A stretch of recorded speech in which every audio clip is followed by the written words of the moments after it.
Buenos días para todos nosotros vivir. Today, I'm going to discuss the different gestures around the world. But first, let me tell you about body language.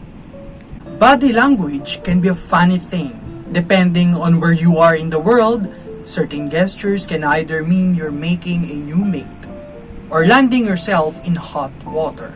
In this video, we are going to look at the definitions of hand gestures around the world.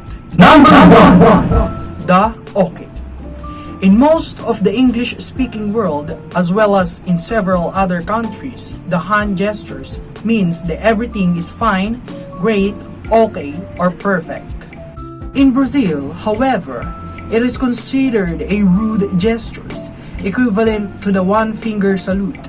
The most famous example of these was in the 1950s, when Richard Nixon visited Brazil and flashed the OK sign to a waiting crowd upon arriving in Rio de Janeiro, who responded the boos.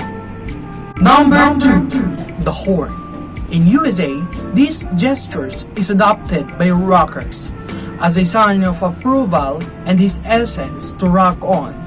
But in many Mediterranean and Latin countries, such as Argentina, Brazil, Colombia, Cuba, Spain, Italy, and Portugal, to make this sign at someone is to tell them that their spouse is cheating on them.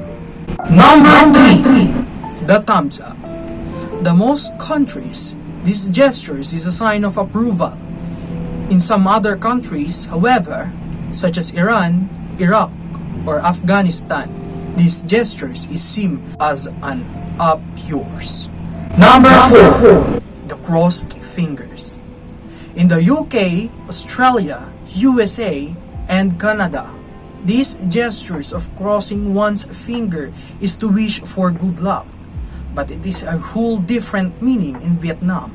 These gestures is seen a lewd in Vietnam because crossed fingers are said to resemble female genitals. Number 5. The V sign. In USA, this is a harmless backward sign for peace. In the UK, Australia, Ireland, and New Zealand, however, this sign is seen as rude, frequently used to signify contempt or defiance towards authority. Number 6. The come here.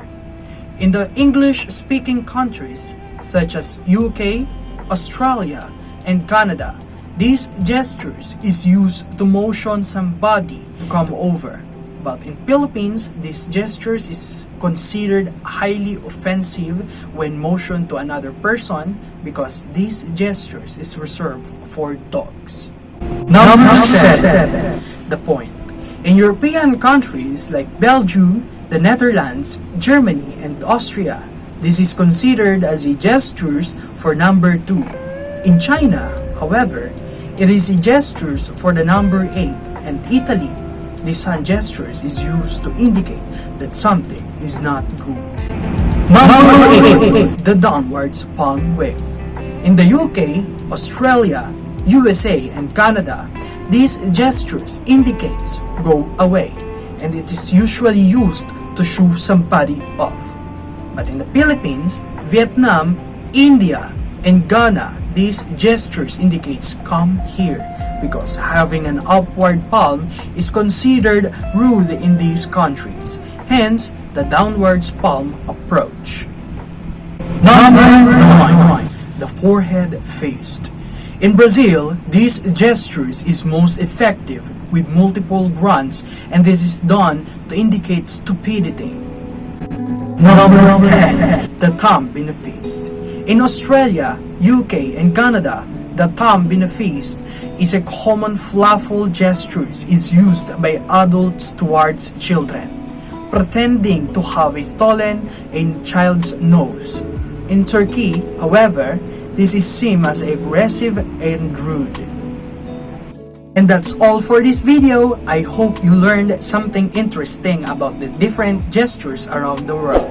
I hope you like this video. Follow me for more. Thank you everybody. See you at my next video. Bye bye.